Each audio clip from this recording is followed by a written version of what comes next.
Today, we are going to debug a hidden system error that causes passion to completely flatline in relationships, even really loving ones.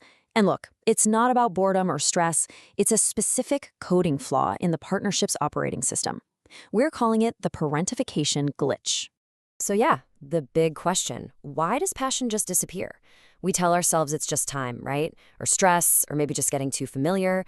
But what if all of those are just symptoms? What if the real root cause is a specific, diagnosable glitch that rewrites the very roles we play with each other, turning loving partners into, well, something else entirely?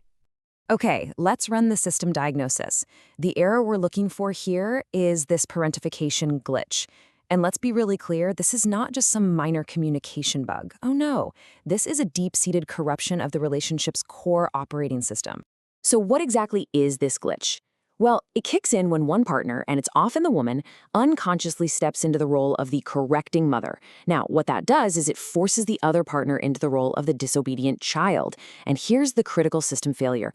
Our deepest programming has a massive, powerful block against incest. So once that mother-child dynamic is established, sexual polarity doesn't just fade, it gets a kill command. It literally shuts down. Just look at the conflict right here on the screen. A correcting mother is programmed to do exactly that, correct, control, and manage.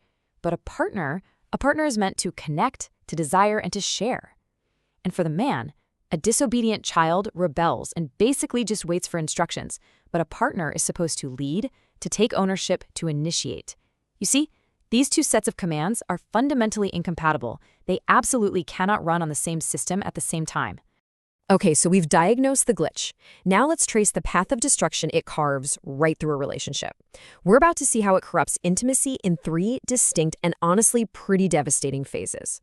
So this system breakdown, it happens in 3 stages. It starts with what's called the fragmentation of the nexus. That's the vital link between your heart and your gut. Then the interface itself gets corrupted, which twists sex into an act of rebellion. And all of this leads to the final stage, a systemic backlash that throws up an invisible wall. But before we get into the breakdown, let's just quickly look at what a healthy state looks like. A pure, clean connection actually reinforces what the source material calls the coherent nexus. Think of it as the perfect alignment of your heart, your brain, and your gut. Your emotions, your thoughts, and your primal desires are all in sync. In a healthy relationship, sex makes this bond even stronger. But in phase 1 of this glitch, that nexus just shatters. The heart-to-heart connection is now contaminated by that mother-son dynamic we talked about, and it forces the man into a split state just to initiate intimacy. He has to literally switch off his heart and operate purely from his gut, from raw biological lust. He's no longer making love to his partner, he's using her body to get around that symbolic taboo. And this leads directly into phase 2, interface corruption. You see, we don't really respond to people as they are. We respond to our internal representation of them. And in this glitched system, the man's internal representation of his partner has been completely overwritten. In his mind, she is no longer his partner. She is the critical mother. And this has a really dangerous consequence. To try and reclaim his own masculinity against this internal authority figure, the act of sex itself completely transforms. It becomes a form of rebellion, an unconscious attempt to overpower that mother figure and temporarily, avenge the skewed power dynamic he feels every single day. But here's the thing. Actions that violate a system's natural order always create a backlash. The system has to try and balance the books. This rebellion racks up what the source calls an energetic debt, and that triggers the final destructive phase. This table, it lays out the cause and effect with brutal clarity. For the man, this instinctive bypass of emotion leads to post-orgasm guilt. He feels empty and he immediately withdraws. For the woman, she experiences the act as cold, technical, and just devoid of any real connection.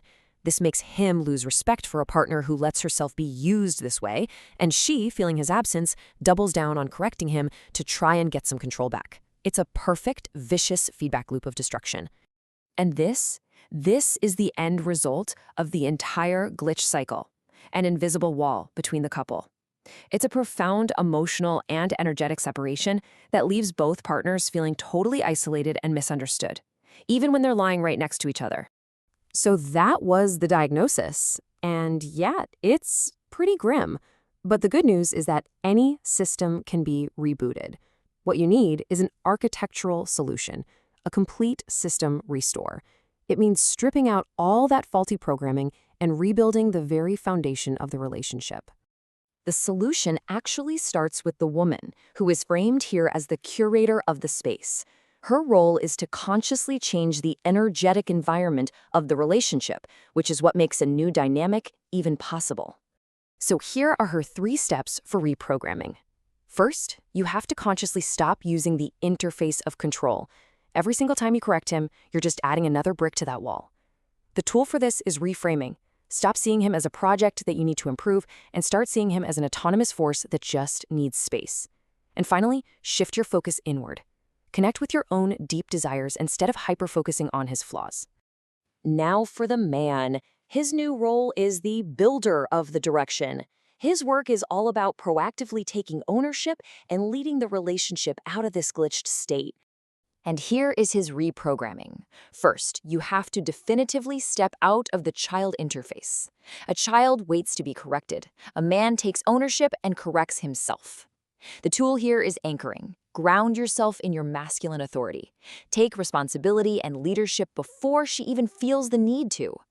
And crucially, focus your nexus. Make sure your sexual energy is coming from a place of genuine admiration for her, not as some blind rebellion against her.